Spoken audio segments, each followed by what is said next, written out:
wabarakatuh. Saya Farsarata Najmi Rohadatul IC dengan NIM 25050974124 dari Prodi Pendidikan Teknologi Informasi.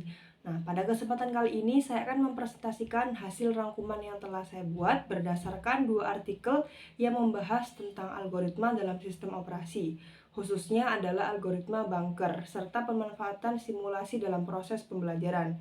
Nah, kedua artikel ini tuh sangat menarik karena tidak hanya membahas tentang konsep teoritis saja, tetapi juga menunjukkan bagaimana algoritma itu diterapkan dalam kehidupan nyata serta bagaimana cara mempelajarinya secara lebih efektif dan interaktif.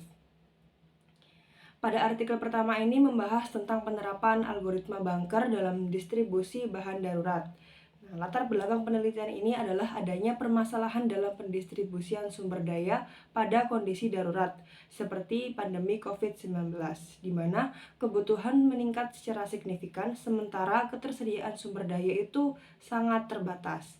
Nah, kondisi inilah yang berpotensi menimbulkan ketidakseimbangan distribusi dan konflik dalam penggunaan resource. Salah satu permasalahan utama yang muncul adalah deadlock, yaitu kondisi ketika beberapa proses itu saling menunggu resource yang dimiliki proses lain, sehingga tidak ada proses yang dapat melanjutkan eksekusi. Deadlock ini dapat terjadi karena 4 kondisi utama, yaitu yang pertama, mutual exclusion, yaitu kondisi di mana itu resource tidak dapat digunakan secara bersamaan.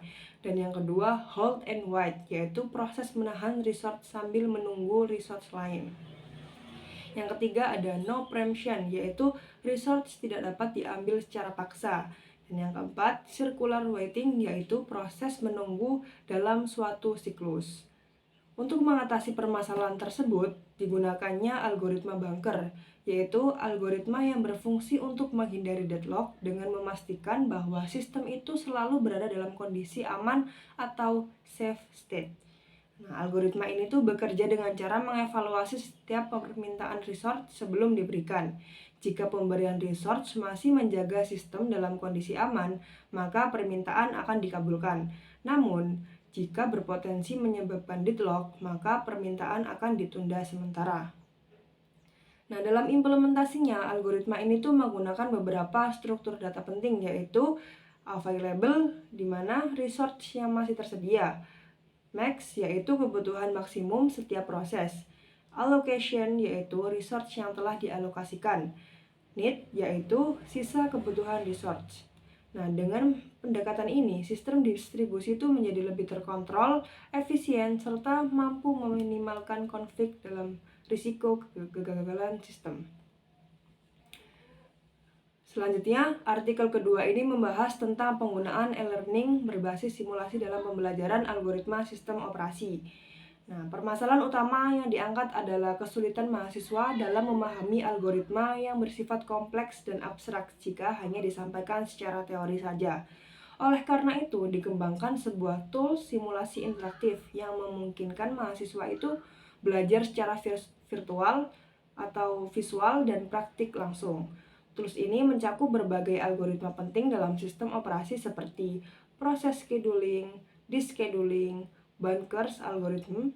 Melalui simulasi ini, mahasiswa itu tidak hanya menerima informasi secara pasif saja, tetapi juga dapat menginput data secara mandiri, mengamati proses algoritma secara bertahap atau step by step, menganalisis hasil seperti waiting time, turnaround time, dan save sequence.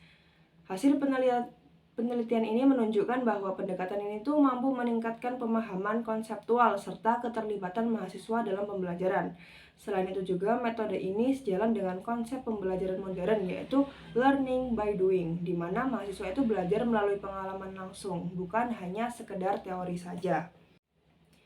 Nah, jika dibandingkan, kedua artikel ini tuh memiliki fokus yang berbeda, namun saling melengkapi.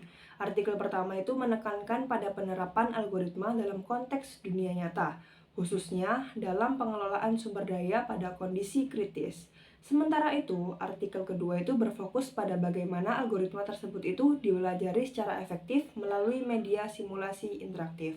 Dengan demikian, kedua artikel ini tuh menunjukkan bahwa algoritma sistem operasi itu tidak hanya penting secara teoritis saja, tetapi juga memiliki peran yang signifikan dalam praktik serta dalam proses pembelajaran. Berdasarkan kedua artikel tersebut, dapat disimpulkan bahwa pertama, algoritma bunker merupakan solusi yang efektif dalam mencegah deadlock dan menjaga stabilitas sistem dalam penggunaan atau pengelolaan resource. Kedua, penggunaan simulasi interaktif dalam pembelajaran terbukti mampu meningkatkan pemahaman mahasiswa terhadap konsep algoritma yang kompleks. Oleh karena itu, integrasi antara penerapan nyata dan metode pembelajaran yang inovatif menjadi sangat penting dalam memahami sistem operasi secara menyeluruh.